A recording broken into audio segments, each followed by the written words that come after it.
there wasn't really much to minimize. Soul missed position, got too cute, got picked, and the game was over after they'd spent 30 minutes of playing solid, rotational, and objective-focused League of Legends. I mean, it was a good kill from Crown. He knew that the Corki flash was down, he had his flash up, and he hit the Ghost, and that was Corki just a little bit too close, couldn't get out. Yes, he hit the Ghost. He hit the Ghost. Solid skill shot Ghost. Am I in 9,000 range? If yes, press Spooky Ghost. Press Ghost. Well, no more Rise this time. Honestly, it felt like Hippo played around the Rise, and in general, e-mFire rotated around the Rise really well. We were complimenting Hippo on the Banner of Command, which really stops any split push shenanigans with Rise, but maybe best to not deal with it this game. Yeah, the Twisted Fate 2, Crown specialty. He has been the most played champion in solo queue, I believe, and that means if you have a red side counter pick, maybe you don't want to let him have that one. Misfortune banned once more by e-mFire will not be a blue side first pick for them. But we have a lot on the table still. We have Fiora, we have Kindred. Somebody's getting one of these. Feels like Rek'Sai will be the red side rotational pick unless she's ascended to first pick status. That has been the level that we've seen Rek'Sai contested today. Gangplank's the final ban, e-mFire. Edge was playing that fine. Again, more collateral damage for everything else that happened in the game. And yeah, that's a Kindred first pick. Kindred first picks. That means that Cuvée does have the opportunity to get the Fiora, which was banned against them. Could be Fiora Alistar here in the first round. You know what I want to see, Monte Cristo? The champion that Ambition has impressed me on the most and that directly counters Kindred in team fights. I want to see his Lee Sin once again. The Lee Singer? That would be actually quite interesting. He's 5-0 in summer season on Lee Sin, then he stopped playing it. Yeah, that was one of the weirder aspects. His Warrior enchant Lee Sin at a time where people just weren't playing Lee Sin with that particular itemization did surprisingly well. And then he stopped playing it. That's true. He had like undefeated Nunu and Lee Sin, and then halfway through the split was like, well, this is out of the meta. Stop playing it. Goodbye. Goodbye. So Kindred up first. Probably means that Hippo's going to be playing a tanky top laner, just based on how Kindred operates these days, although you don't have to play Kindred in the jungle. You can play Kindred in mid lane. You can play Kindred AD carry. I mean, you can. You can. Whether you're actually going to do that here is unlikely, but still a little bit of a flex pick and something you do have to consider when you see Kindred drafted. Kalista and Thresh, both likely locks, and there we go. Crush continues identity of being an AD carrier, transported into the jungle role and playing AD carries in that role. Honestly, it worked fine for them in the first game. He was more of a cleanup AD. He was 3-0 at one point, but that wasn't really from aggressive invades like we saw yesterday from Bubbling on Bengi. But we saw the power from aforementioned Bubbling. If you get in there and start trading as level 2 Kindred, you will dominate any of the meta junglers. So Victor, once again, the selection blind for Crown, meaning that we are going to have a Lissandra top lane confirmed, showing both of their solo lanes. What are they leaving out? They're leaving jungle as a last pick. Maybe we're going to get Spicy from Ambition. Spicy from Ambition. I think it has to be Gragas or Lee Sin, though. That's kind of... You need something to deal with the Lamb's Respite from Kindred. Yeah, you have to have some answer, whether it's displacement or sufficient tankiness. Syndra hovered over. That would be our first Syndra of the season, and possibly yet again a Nautilus top lane. And Edge did play a lot of Azir in the last season, but Azir not the strongest pick at this point in time. They're going to go for it though, so Edge returning to a pick that he saw some success on when he played substitute in Nagne's Shadow on KT Rolster. I think it's worth returning to a point of when it comes to champion pools, e-mFire as a new team with players in different roles, they can't be that deep. That's obviously not something we're going to understand from just one series of their play, but you have to think the playbook is pretty shallow from an e-mFire level. We're seeing Nautilus twice, and Ambition.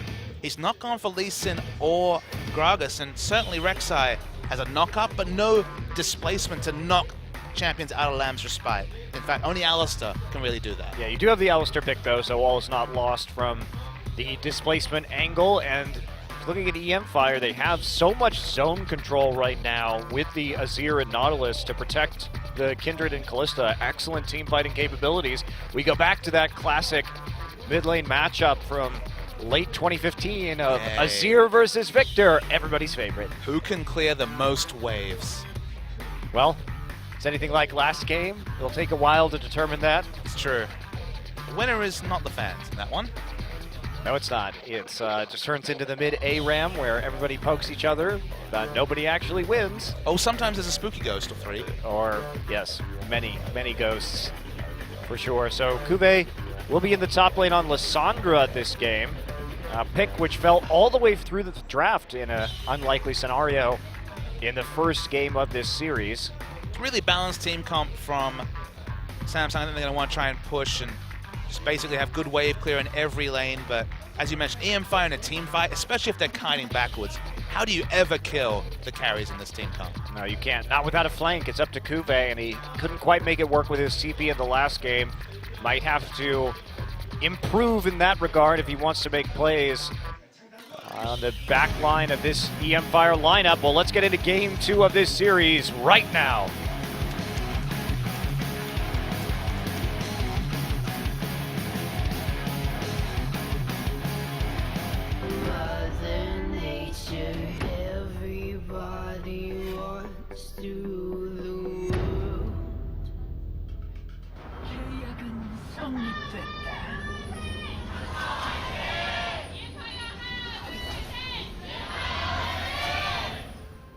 e-mFire fighting indeed. They're fighting for their life in this series, and in general, they're still looking for a sponsor, this org, which doesn't have Najin as a title sponsor anymore. Fans are still with them, and that's a good thing to see. Yeah, certainly is. And they've pretty much shown up here. You really can't complain with how they went and how things went or how they played in the first game of this series. They kept things very even in a matchup that we thought might be very one-sided when it came to Samsung, but Samsung held on long enough. They had an individual outplay that they were able as a team to turn into a win nearly immediately. Crowns Victor, and he's back on that pick one more time here as everybody sets up at level 1 around the mid lane. And the exciting thing from our perspective as casters in a very long champion season is that so far we've seen probably the 2 teams that we're expecting to be right at the bottom, Jin Air and e-mFire, and both of them have made for pretty competitive series. Yeah. Now whether they can hold up down the stretch is a question, because the strategic... Look at that head bopping. That's some nice head banging there. The strategic diversity of some of these newer teams can be discovered, found out, banned out pretty quickly, given enough time from the other teams. So first game not always, or first series rather, not always a great indicator. But right now, definitely a stronger start than anticipated. We can be hopeful. That's what we try and be as Hippo back on the Nautilus again. You try and be hopeful, Papa Smith. I do. I try.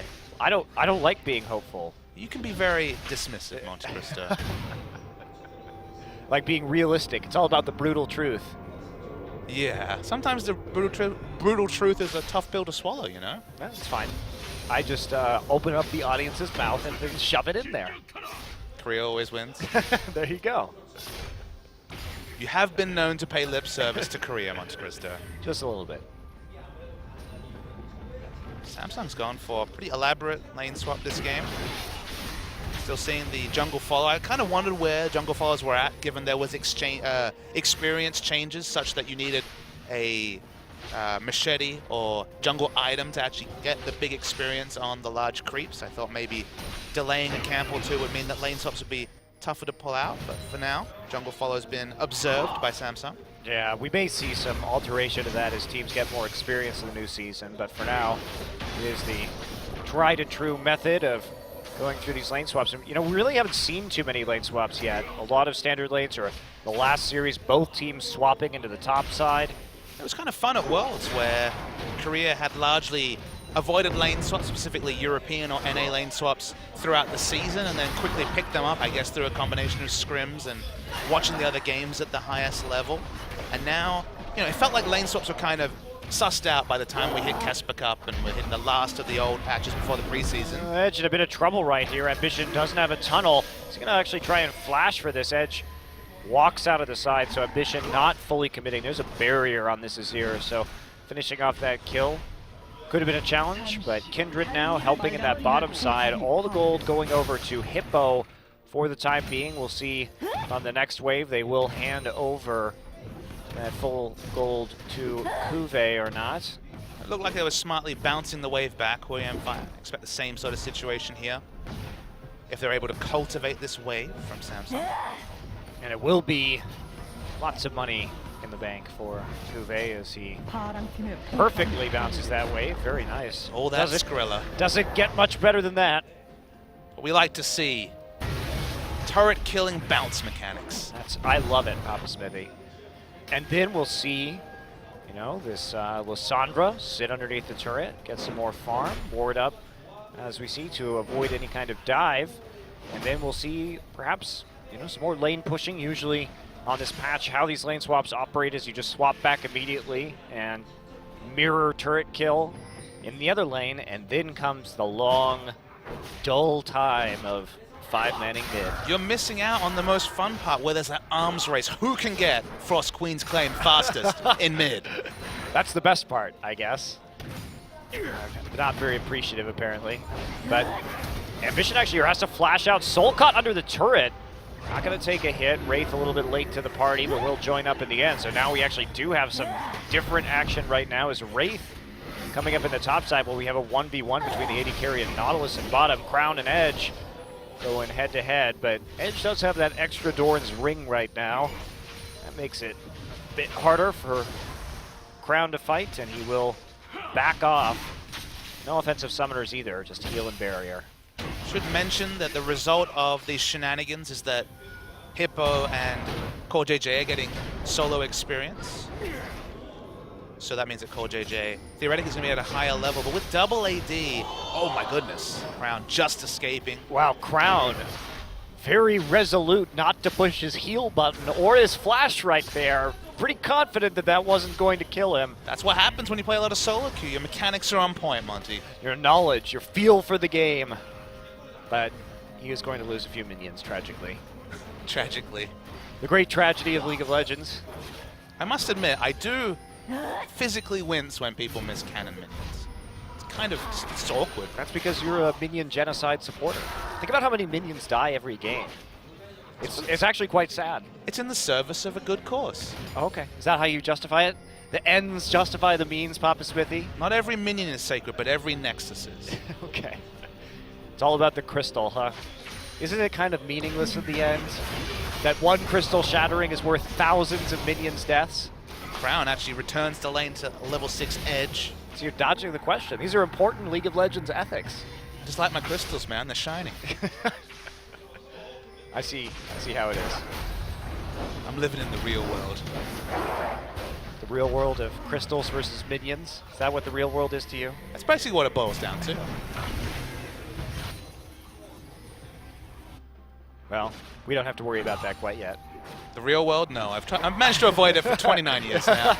Good job. We're hiding in esports. Nailed it.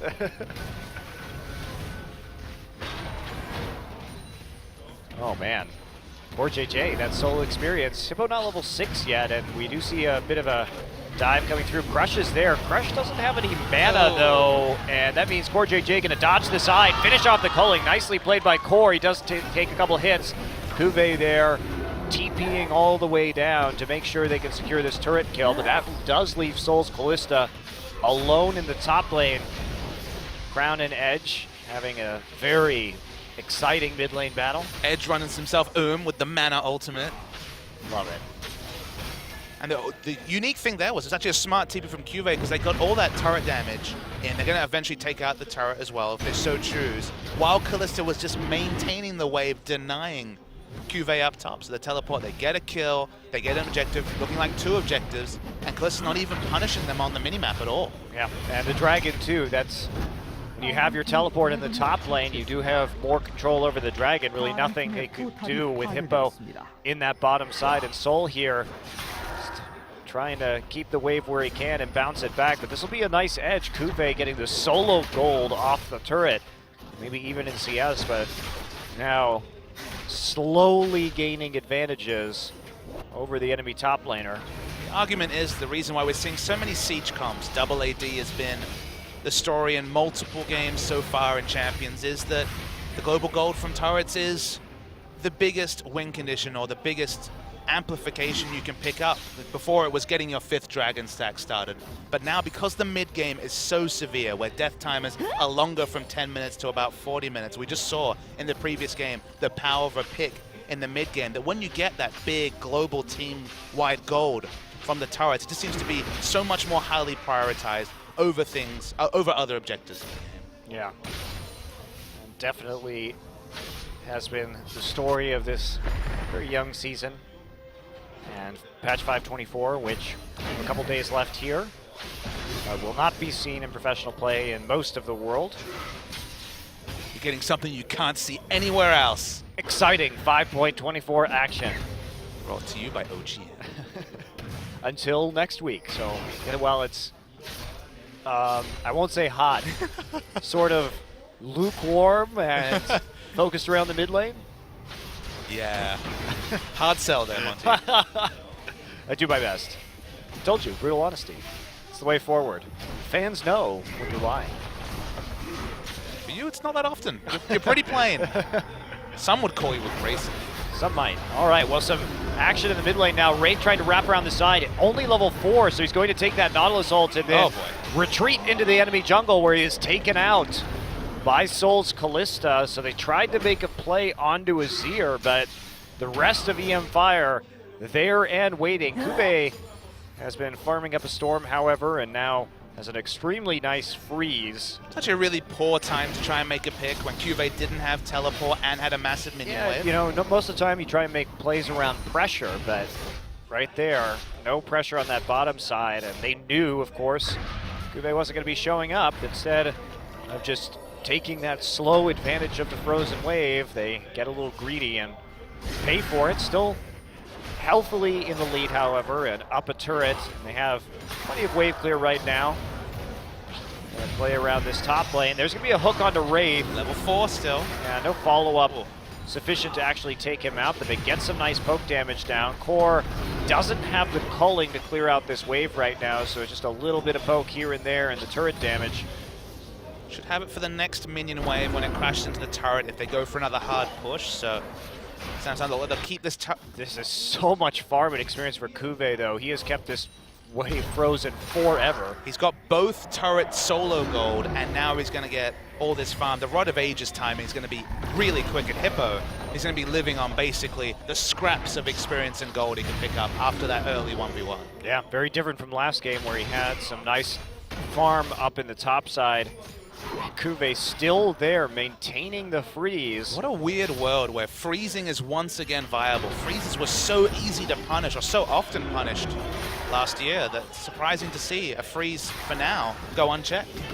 All right, well, or JJ will go ahead and clear this out. Ambition eats the hook, but there's not follow-up. Nice disengage there from Wraith. No real chance for a dive quite yet. You say this. Hippo trying to go around the side. Turret is low, but Edge there too. Victor now coming up to join the rest of his troops. Gugur is low. Hippo's going to be actually frozen in the gravity field and punted out, but there's the finisher. Core JJ turns it around as Cuvée sits there hilariously. I want to see the Cuvée cam. What's he up to? I want to see his face. Yeah, he's just chilling. He's like, this minion is going to be mine. I'm going to auto attack this. Let's see if he gets the cannon.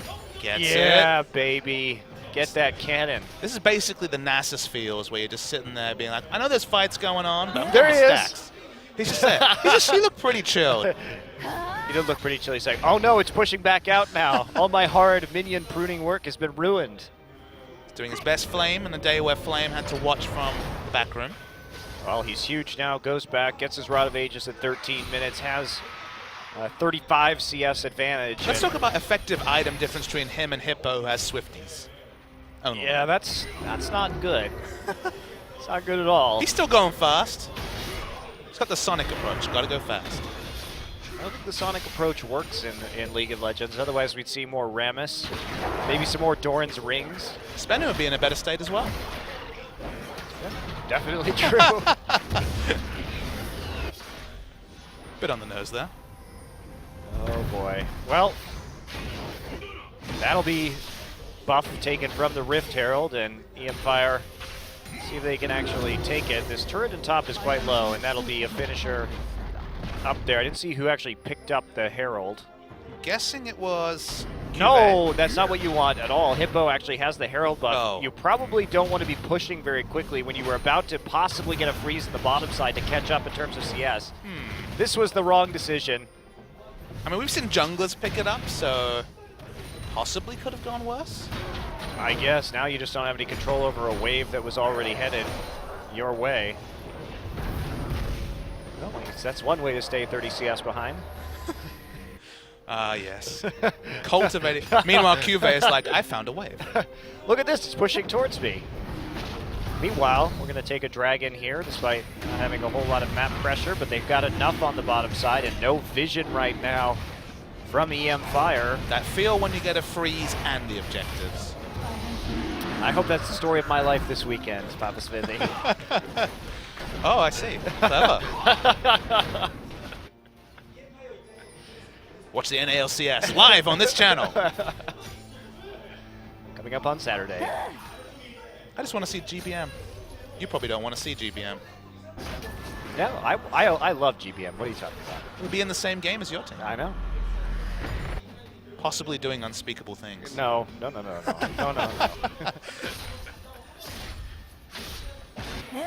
Well, back to Cuvé's freezing. He's doing a really good job of role-playing an Ice Witch. I like it. Anytime you can inject some role-playing into League of Legends, I find it highly amusing. Well, the lore is very robust, so you just expand on that with some solid role-playing. Yep, slash dancing at appropriate times. Hippo's building for the team. I mean, with how far he is behind, there was never going to be self-itemization. Oh, in the mid. Yeah, Crown actually going to get jumped right here, but Wraith over the wall, able to stop it. There's a knock-up onto Edge, and can they follow this up? Culling is here, but the Lamb's Respite is down. He's got to run. Nice knock-up coming through from Ambition. Edge is still alive somehow. Nice body block. Ambition pulled back under the turret. And will he actually fall? Yes, he will. Soul comes through. They're still going. And they're going to come through. There's the box right there with the ult on. Great turnaround from e-mFire, saving Edge at the very end. And Soul with the timely roam into the mid lane. Cuvée, you have a teleport. There's no freeze if he teleports. Decides to push out as mid lane turret falls. So that will mean even gold, but not so even in that top lane matchup. Fortunately, a few assists for Hippo gets him somewhat back in the mix. So we're going to see the replay. Remember, this whole time, Cuvée has teleport. Yes, the whole time. Doesn't find the time to teleport. Edge falls so low. You can understand going away from Just watch right at the end. Watch the flash coming in from Ambition. He goes for the knock-up. The heal comes through, he gets the heal, and then the Lantern Shield stops the burn from killing him. And then Ambition's just woefully out of position, and they take it from there as Cuvée the whole time on your minimap. Yeah, so many hooks, too. See the chaining of the CC from Nautilus Hook into Thresh Hook, just keeping Ambition underneath the turret. There's something apt about Cuvée, who's been dominating solo queue for a long time. Still, as we mentioned, has 2 accounts in solo queue above anyone on e-mFire, watching his team and not reacting to it, playing his own game. You can just see him at the end being like, what even happened this game? I was freezing great. Yeah, did you see my CS advantage? Flame Horizon's still a long way away. It is, but he's working his way up there ever so slowly. 3 kills now to Soul, who's getting quite terrifying, hitting that 2-item Callista Power Spike. In a very good position to teamfight. He has a ton of protection to help him carry out in this one. Worth knowing the Edge given up on Frost Queen's claim, at least as far as we can see. He's gone for effective items, so he's actually battle ready, more so than his opponent, Crown. Yeah, he will get his Abyssal soon enough, however. Looks like National's Tooth, as expected, coming through for Edge. Okay, so Cougar a little bit out of position. Will be found by Cuvée, and he's just going to die. Combo from Lysandra, who is this powerful already, halfway through the Rod of Ages stacks. But how is his wave doing? Is it frozen? It is not, Papa Smithy. Bad news, I'm afraid. And now a dive here. Edge, the target under the turret. Lamb's Respite is there, however. Wraith trying to take this one out, and Ambition has to retreat. They, again, can't quite get the finisher, and they don't actually do that much damage to the turret, but Edge on the recall. They've got another wave here in a few seconds, and I don't know if they're going to be able to take it out. There's seemingly sufficient wave clear now that the Runins is complete onto Soul. But the preview we gave during Champions has pretty much come into full view. 2 team fights in a row. getting through this tank line and killing someone through the Lamb's Respite has proved impossible for Samsung. Yeah, very, very difficult. They get the pick, but they can't turn it into an objective, so one kill richer, but losing slowly the gold lead that they have accumulated. It's time for freezing. The MVP here is definitely Sol on this Kalista. Kalista is a champion. While everyone's kind of partying in the Lamb's Respite, falling on low health, she can keep putting in those Ren stacks, and then the moment it stops, she's in a position to clean up a fight. So it's actually a really good synergy between that ability and just all the people getting into melee range of another person. If you can't just pick out Sol, kill this Kalista at the start of a fight, feels like her cleanup potential is pretty damn good. Yeah, absolutely. And there's just so much crowd control, too, from e-mFire that you have to believe this Kalista's never really going to be under threat. Now Sol does have the Herald buff and moving towards Cuvée, who is hoping for another freeze, but that has been read, and now hooks galore as Cuvée has to ult himself and try and take this one. And they are going to get a W onto Crush right here, but can they save the turret? Wraith very low, can't quite get killed by the Ren. What's the follow-up going to look like? The ghosts are there, they are spooky, but there isn't any pursuit. Smart of e-mFire to back off. Notice on the minimap, still no Lamb's Respite. I believe it was about 3 or 4 seconds off cooldown. I think it might just be up right now, but very long cooldown because it's at level 1, so fighting without that would have been a bit reckless. Yes, it would. So Edge here does pick up quite a bit of farm in the meantime and pushes it advantage forward with the Azir passive, keeping Samsung nice and bottled up. 3 seconds until Dragon, 2 already over to Samsung. They're the ones looking to continue that stacking this game, forcing these fights, but Edge in command of the mid lane wave right now, and everyone from e-mFire moving into the jungle. No, not too many wards yet. Gonna try and clear out this pink ward. Ambition tunneling out over to his blue buff, but they lose sight of most of these objectives. Cuvée does have TP, but it looks like they're just going to give this one up. Worth noting that this game, because it's less solo kill potential, as Crush is face checked by Ambition, does a lot of damage, it's a movement to lock it over Banner of Command. Oh, there we go, nice attempt for Cougar to go onto Wraith. Wraith actually just bouncing over the wall with a ward and a headbutt, and then getting his recall delayed by some wayward Raptors. Big thing that Locket pickup tells me is that it's all about the team fights here for Hippo. A bit more proactive initiation role, and because there's burst from both top lane and mid, I think Locket's probably the smarter choice this game. Yeah. Nail on the head there. Cuvée now going to find Crush, and there's the pick potential of this Lissandra. They pile on through, and there's one turret going down. How far are they willing to go? Edge and Sol getting some nice poke damage, and that will not entice Samsung to move any further down the lane. Only the single objective. Nice pick coming through from Cuvée. When he's grouped, honestly, the team looks good. He's got most of the team's gold, given that he spent so much time free farming, and he had a big level advantage, which has been reined back a little bit at this point. The golds, it's a couple of thousand gold advantage to Samsung, but the items that have been picked up by Hippo are team focused. So the team fights, I imagine, are going to be pretty close in a true 5-on-5 sense. Yeah, but Cuvé's still waiting to get the most out of this item. He is about 30 seconds away from fully stacking up his Rod of Ages. And once that item comes through with his Frost Queen's Claim, he's going to be in a very, very good spot. And kind of Lissandra prime time as he can continue to make these picks. He's gotten 2 important ones so far. He did get only the assist for them. There's the claim done. And Ambition going to get bounced around, but flashes over the wall and out of the box. e-mFire wants to finish off this very low HP turret, but the culling make that rather challenging. Sol just taking a bunch of damage on the front line. Cuvé's here. There's some lifesteal, so we can lifesteal back, but Samsung are doing a really good job of denying, ending this turret and the global gold that comes with that. And there we go, mass recall from e-mFire. They fail in their mission to push forward and take some more control over the lane. Crush is here, but so is Wraith, and he's gonna have to dodge out of this. Grabs the crab, doing the crab grab before backing out. Hello, Edge gonna get knocked around, and now he's on the other side of his wall. Does get Lantern now, but Cougar is gonna pay for it. So will Sol, who's caught out with the Lissandra ult right in the front line. Double kill for Core. who's going nuts, and now Crush delaying the inevitable merely as he falls for another kill for Core JJ, picking up a delayed triple, and that's going to be a Baron. And e-mFire file in slowly out of position, one by one, and the result is a resounding win for Samsung. The moment that Cuvée started grouping, their initiation potential, even with all the feel and tankiness on e-mFire's side, has been undeniable, and they're going to pick up a Baron very comfortably off the back of another forced fight from Samsung. Yeah, let's take a look at that one. See Edge. Whoops, that was a mistake too. That was certainly a mistake. Coming over blind. He has the shield. He lives a long time, but this time goes down on the back end. Just e-mFire's all over the place. Crush comes around the back, still has ultimate, but isn't in a position to work with his carries. If this team is a 5-man stack with 2 tanks in the front and peeling backwards, it is powerful. But when it's in a sloppy scrimmage like this, they're found out in this particular regard.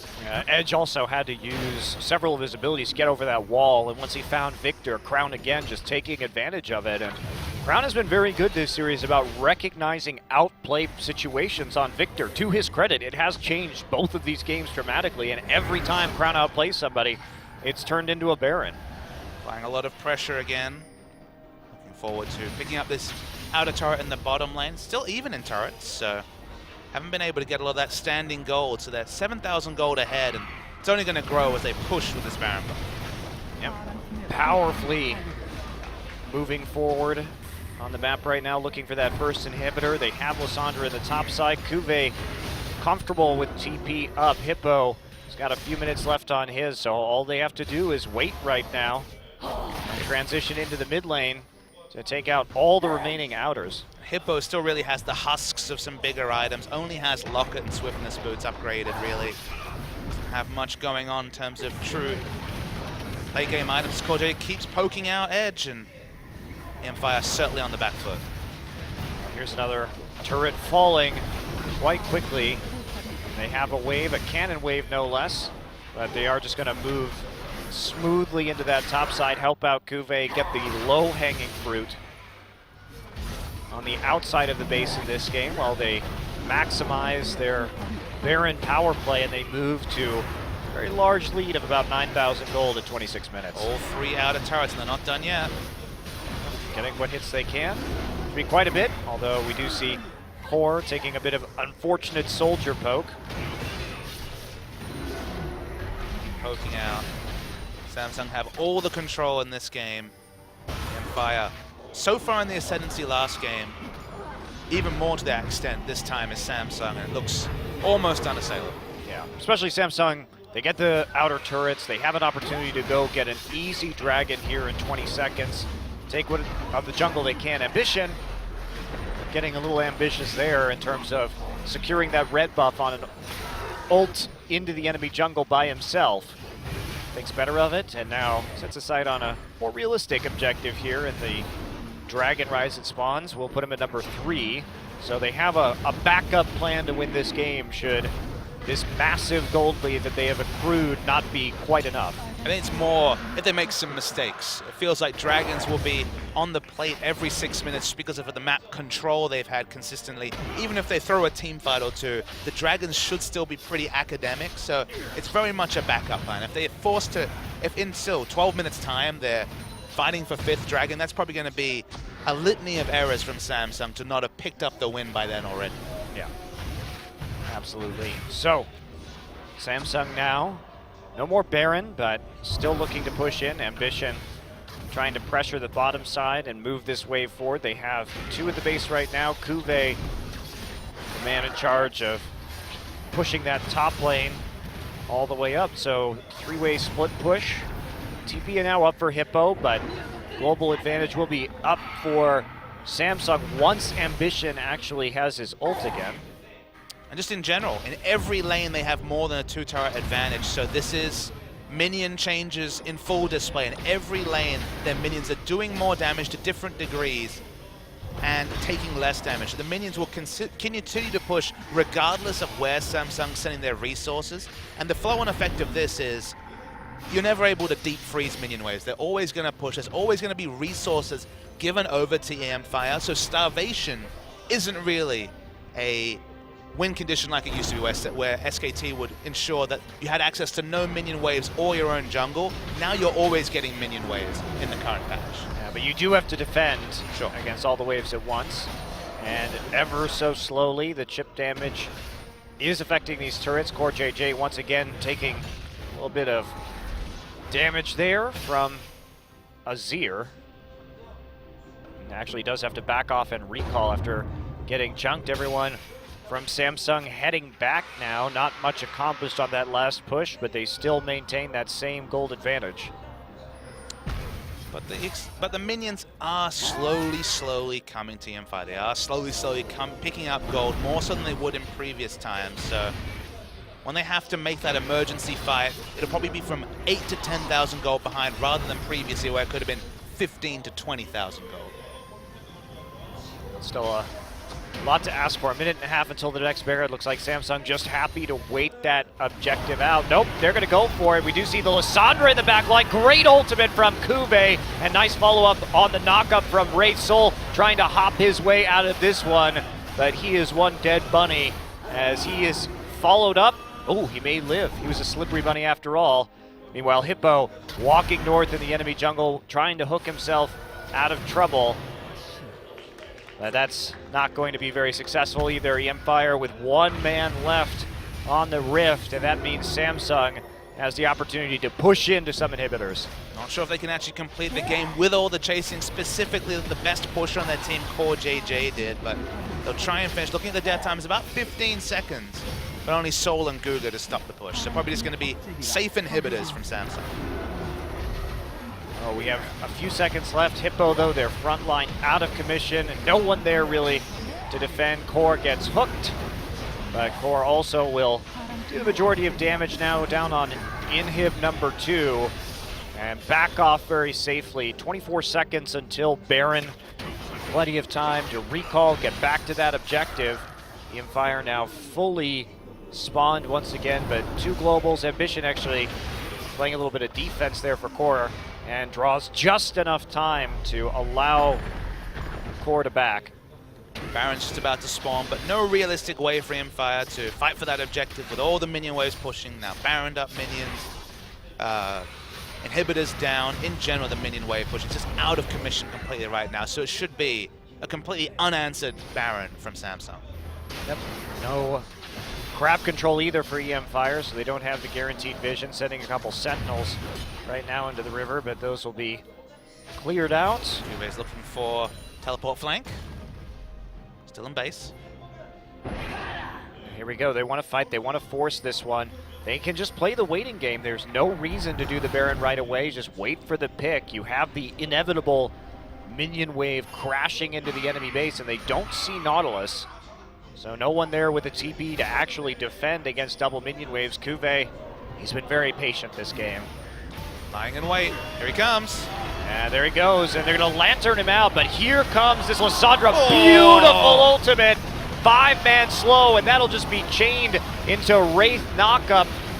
And that's going to be about it. Great combo and great initiation for Kuve. That's the kind of play that he needed to have this game against this very protected carry composition of e-mFire. And there it is, the ace as Crown comes through for the finisher, and that'll be it. No second Baron needed to take game number 2 as Samsung takes a 2-0 in their first series of 2016. The textbook teleport flank on Lissandra. You could have told me it was Marin, I would have believed you. Such was the way that they both set up wards for him to teleport to and just the engage. That is why Lissandra frequently is banned or is taken her flex pick nature, and the fact that she is able to initiate despite being a burst mage.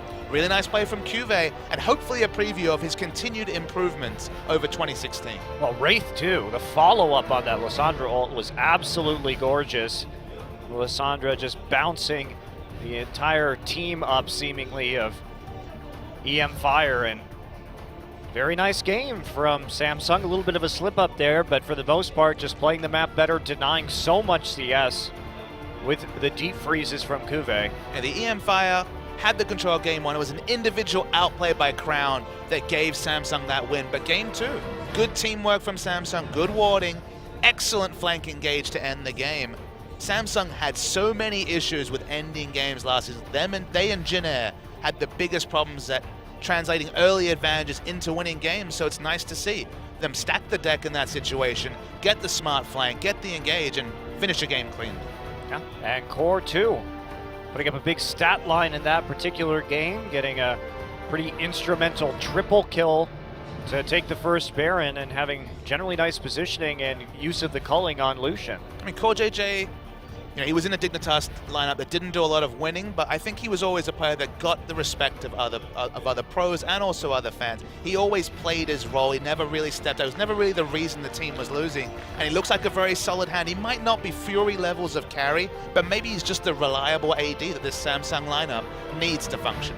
Yeah, and Core did most of his development. He was an amateur player here in Korea that was known mostly as a Varus one-trick pony before going over to Dignitas. But when I first saw him play, he did look promising.